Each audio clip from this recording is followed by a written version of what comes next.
अखण्डमण्डलाकारं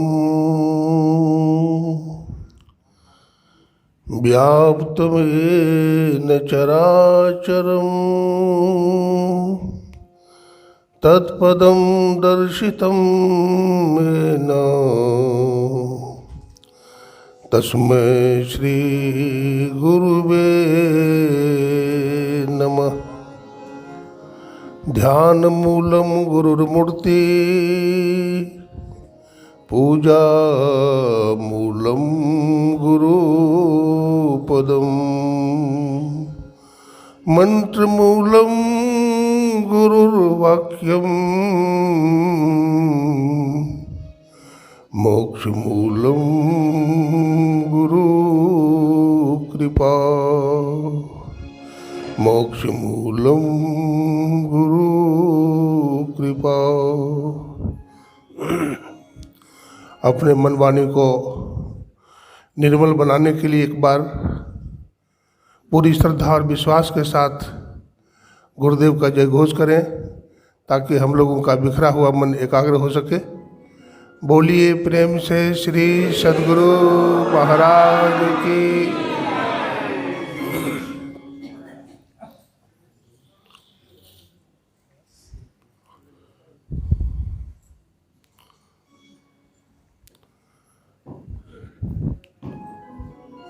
प्रातः स्मरणीय अनंत श्री विभूषित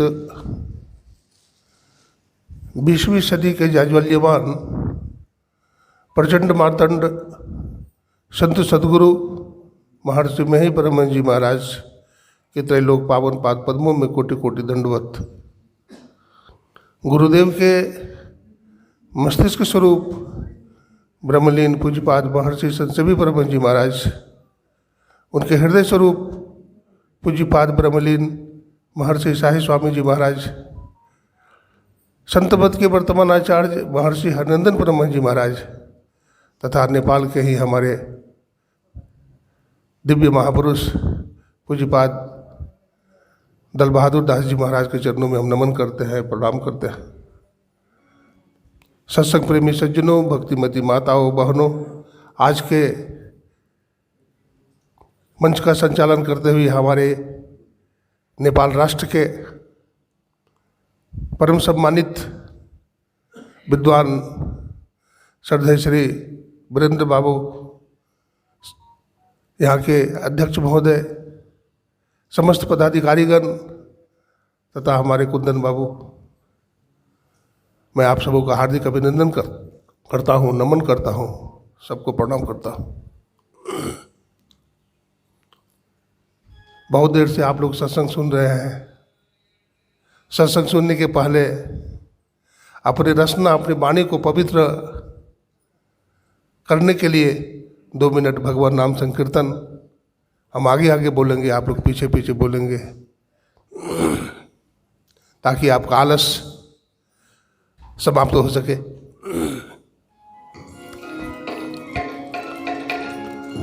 राम का नाम लेकर जो मर जाएंगे, राम का नाम लेकर जो मर जाएंगे, ओ अमर नाम दुनिया में कर जाएंगे।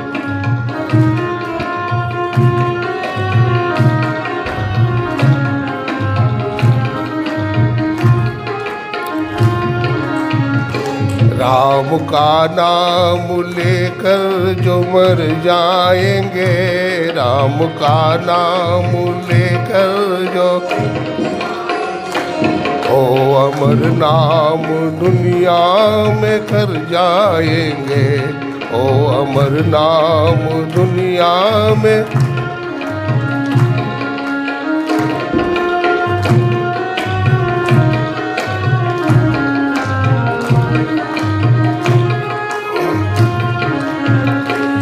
ये न पूछो कि मरकर किधर जाएंगे, ये न पूछो कि मरकर किधर जाएंगे।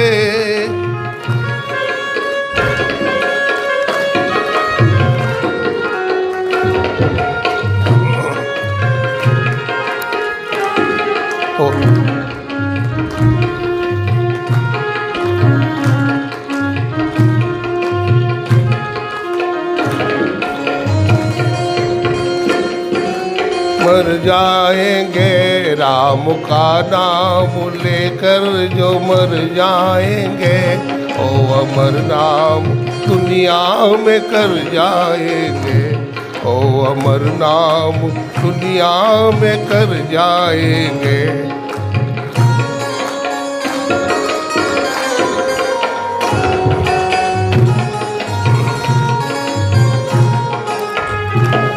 न पूछो कि मरकर किधर जाएंगे, न पूछो कि मरकर किधर जाएंगे।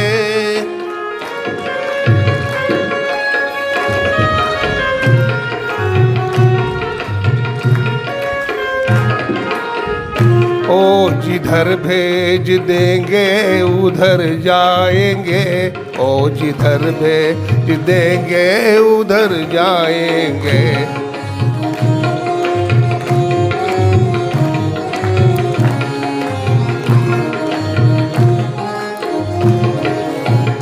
राम का नाम लेकर जो मर जाएंगे, राम का नाम लेकर जो मर जाएंगे, अमर नाम दुनिया में कर जाएंगे, ओ अमर नाम दुनिया में कर जाएंगे।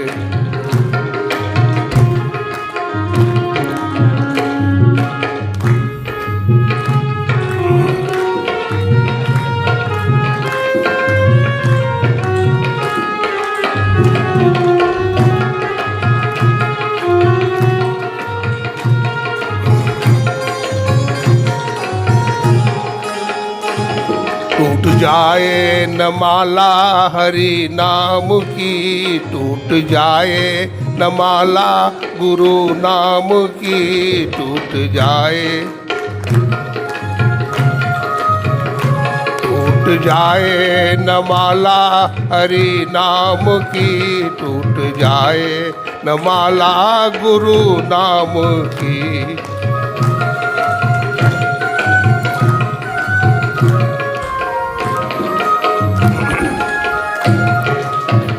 राम का नाम लेकर जो मर जाएंगे, राम का नाम लेकर जो मर जाएंगे, ओ अमर नाम दुनिया में कर जाएंगे, ओ अमर नाम दुनिया में कर जाएंगे। बात मानो न मानो खुशी आपकी, बात मानो न मानो खुशी आपकी, बात मानो,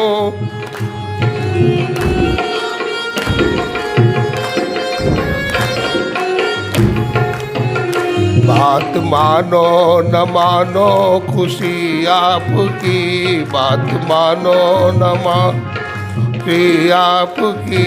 हम मुसाफिर हैं हम अपने घर जाएंगे, हम मुसाफिर हैं हम अपने घर जाएंगे, राम का नाम लेकर जो मर जाएंगे, राम का नाम।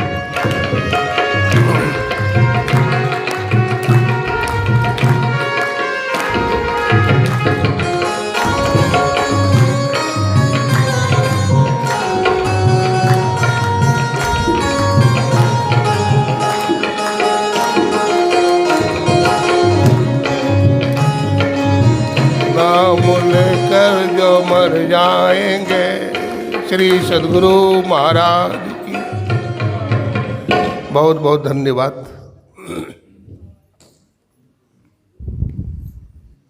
अभी आप लोगों ने वेद मंत्र, उपनिषद वाणी और संतों की वाणी से सत्संग की महिमा सुन रहे थे। सत्संग जीवन का आधार है। सत्संग आसानी से नहीं मिलता। गोस्वामी जी लिखते हैं, पुण्य पुंज बिन मिलहि न संता, सत्संगति संस्कृति कर अंता। हमारा पुण्य जमा हुआ। इस क्षेत्र में बहुत लोग हैं, बहुत सारे सत्संगी हैं, लेकिन सब लोग आए हैं, सब लोग नहीं आ पाए हैं। कौन आए हैं? जिनका पुण्य पुंज एकत्र हुआ, जमा हुआ, वो सत्संग में आए। आप बड़े भाग्यशाली हैं, क्योंकि सत्संग भाग्यशालियों को ही मिलता है। इसलिए गोस्वामी जी कहते हैं, बड़े भाग मानुष तन पावा। बड़े भाग्य से मनुष्य का शरीर मिलता है। गोस्वामी तुलसीदास जी दूसरी जगह कहते हैं, बड़े भाग पाइए सत्संगा। बड़े भाग्य से सत्संग मिलता है। तो जरा विचार करें कि बड़े भाग्य से मनुष्य का शरीर मिलता है या बड़े भाग्य से सत्संग मिलता है। मनुष्य का शरीर तो बहुतों को मिला हुआ है, लेकिन मनुष्य का शरीर पाकर के भी वो जुआ खेल रहे हैं, शराब पी रहे हैं, अशुभ कर्म कर रहे हैं, पाप कर रहे हैं। लेकिन मनुष्य का शरीर मिलना उनके लिए भाग्यशाली वाला काम नहीं हुआ, दुर्भाग्य वाला काम हो गया, हतभागी वाला काम हो गया। लेकिन जो मनुष्य का शरीर पा करके सत्संग करते हैं, तो गोस्वामी जी ने कहा, बड़े भाग पाइए सत्संगा। बड़े भाग्य से सत्संग मिलता है। भगवान विष्णु और देवर्षि नारद जा रहे थे सत्संग करने के लिए। सत्संग धूमधाम के साथ हुआ। सत्संग के बाद देवर्षि नारद ने भगवान विष्णु से हाथ जोड़कर पूछा कि हे भगवान, जब आप पहली बार प्रसन्न होते हैं तो क्या देते हैं? तो भगवान विष्णु ने कहा, हे नारद, जब अपने भक्त से मैं पहली बार प्रसन्न होता हूँ तो उसको मनुष्य का शरीर दे देता हूँ। तो देवर्षि नारद ने फिर पूछा कि भगवान, दूसरी बार भी आप प्रसन्न होते होंगे, जब आप दूसरी बार भी प्रसन्न होते हैं तो क्या देते हैं? तो कहते हैं मैं सत्संग देता हूँ। फिर पूछते तीसरी बार प्रसन्न होते हो तो क्या देते हो? तो कहते भक्त का हाथ पकड़ लेता हूँ और सदगुरु के हाथ में डाल देता हूँ। जब तीसरी बार प्रसन्न होता हूँ तो भक्त का हाथ पकड़ के क्या करता हूँ? सदगुरु के हाथ में डाल देता हूँ। तो आप लोग बड़े भाग्यशाली हैं कि सत्संग में आए। पूज्यपाद का पदार्पण हो गया है, हम लोग उनके स्वागत में खड़े हो जाएंगे। बोलिए प्रेम से श्री सद्गुरु महाराज की जय।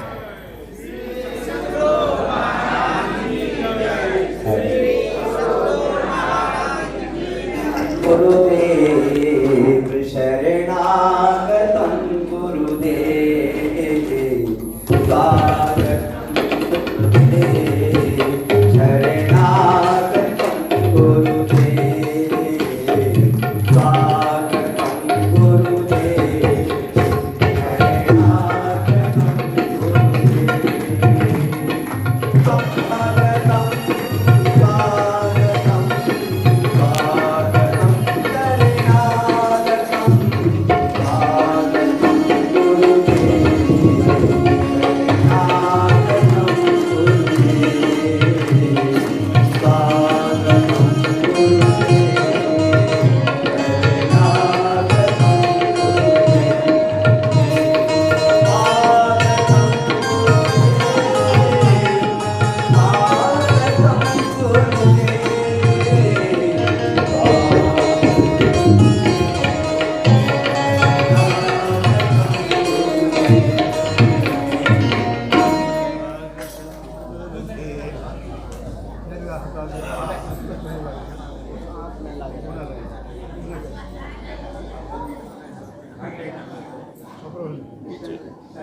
बोलिए प्रेम से श्री सद्गुरु महाराज की जय। श्री सद्गुरु महाराज की, श्री सद्गुरु महाराज की। आप लोग अपने अपने जगह पर कृपया बैठ जाए, क्योंकि पूज्यपाद का पदार्पण हो चुका है। उनका आशीर्वचन भी लेना है। इसलिए आप लोग बिल्कुल शांतिपूर्वक बैठ जाए और सत्संग सुने। बोलिए प्रेम से श्री सद्गुरु महाराज की। आवाज मत कीजिए। अभी आप लोग सत्संग की महिमा सुन रहे थे। जब द्रवहि दीन दयाल राघव, साधु संगति पाइए, जहि दरस परस समागमादिक पाप राशि नसाइए। जब परमात्मा की असीम दया होती है, कृपा होती है, तब साधु की संगति मिलती है। और तब फिर क्या होता है? गंगा पापम शशि तापम दैन्यम कल्प तरुर हरेत, पापम तापम तथा दैन्यम सद्य साधु समागम। गंगा पाप को हरती है, चंद्रमा ताप को हरता है, कल्पवृक्ष गरीबी को हरण करती है, लेकिन संत पाप ताप और गरीबी ये तीनों का हरण एक साथ कर देते हैं। तो ये सत्संग की बड़ी महिमा है। हमारे गुरुदेव ने कहा, नित्य प्रति सत्संग कर ले प्यारा, तेरा कार्य सरे सारा। ए प्यारे, तू नित्य प्रति सत्संग कर, तुम्हारा सब काम बन जाएगा। गुरु महाराज की एक बात मान करके एक सत्संगी रोज सत्संग करने लगा। बोला, क्या गुरुदेव, सत्संग से हमारी गरीबी दूर होगी? बोला, हाँ जी, ये संतों की वाणी है। सत्संग से सब कुछ मिल जाता है। सुंदर बुद्धि मिल जाती है, कृति फैल जाती है, दुर्गति का नाश होता है, शीलवान हो जाता है, चरित्रवान हो जाता है। सत्संग से क्या नहीं मिलता है? सत्संग से सब कुछ मिलता है। सत्संग से पापात्मा पुण्यात्मा हो जाता है, पुण्यात्मा धर्मात्मा हो जाता है, धर्मात्मा महात्मा हो जाता है, और महात्मा परमात्मा हो जाता है। सत्संग से क्या नहीं मिलता है? सत्संगति किम करोति न पुंसाम। सत्संग क्या नहीं करती है? देखिए, जब हम लोग विदेश में जाते हैं सत्संग करने के लिए, तो वहाँ का महात्म किसी और चीज से होता है। अमेरिका की प्रसिद्धि डॉलर से होती है, जापान की प्रसिद्धि उसकी टेक्नोलॉजी से होती है, ईरान की प्रसिद्धि पेट्रोलियम से होती है, इराक की प्रसिद्धि डीजल से होती है, और कुवैत की प्रसिद्धि किरासन तेल से होती है। लेकिन भारत की प्रसिद्धि उन पदार्थों से नहीं है, उन संसाधनों से नहीं है। भारत की प्रसिद्धि संतों से होती है और सत्संग से होता है। तो भारतवर्ष है, ये नेपाल राष्ट्र है, भारत का ही सहचर है। दोनों देश बड़ा धार्मिक देश है ना? बड़ा धार्मिक देश है। जब पिछले बार मैं आया था तो यहाँ के राष्ट्रपति से मैंने विनम्र अनुरोध किया था कि कोर्स ऑफ स्टडी को थोड़ा बदला जाए और बच्चों का जो सिलेबस है उसमें संतों का जीवनी पढ़ाया जाए, हमारा चरित्र का गठन कैसे होता है ये बतलाया जाए। स्वामी विवेकानंद जी ने चरित्र पर बहुत बोला। जब उनका व्याख्यान हुआ अमेरिका में, तो रंगीन मैगजीन में के पन्नों पर, पेपरों में उनका नाम आया, स्वामी विवेकानंद जी महाराज का। स्वामी विवेकानंद जी महाराज जब प्रवचन वहाँ दिए तो वहाँ अमेरिका के एक माता जी आई, बड़ी हैंडसम थी, बड़ी सुंदर। स्वामी जी से हाथ जोड़ करके बोलती है, स्वामी जी आपका व्याख्यान बड़ा सुंदर हुआ, आप बहुत सुंदर हैं, हैंडसम हैं, हमारा एक अनुरोध है। बोला, क्या देवी बोलो? बोला, हम विवाह करना चाहते हैं आपसे। स्वामी विवेकानंद जी ने कहा, वो हाथ मिलाना चाहती थी, स्वामी जी ने नजर नीचे कर लिया और प्रणाम किया। हाथ नहीं मिलाया, प्रणाम किया और कहा, बहन तुम हमसे शादी करना चाहती हो, किस लिए? तो आपके जैसा संतान हो, हमारे जैसे सुंदरी नारी पैदा होगी, धनवान भी पैदा होगा, क्योंकि हम धनवान हैं। तो स्वामी विवेकानंद जी का कोई जरूरी नहीं है कि हम दोनों के समागम से विद्वान और धनवान व्यक्तित्व की प्राप्ति होगी। अच्छा है बहन कि तू हमारी माँ बन जा, मैं तुम्हारा बेटा बन जाता हूँ। तो सब लोग झुक गए। तो हम भी चरित्रवान बने और शीलवान बने, सत्संग करें और सदगुरु के शरण में जाए। बोलिए प्रेम से श्री सदगुरु महाराज की।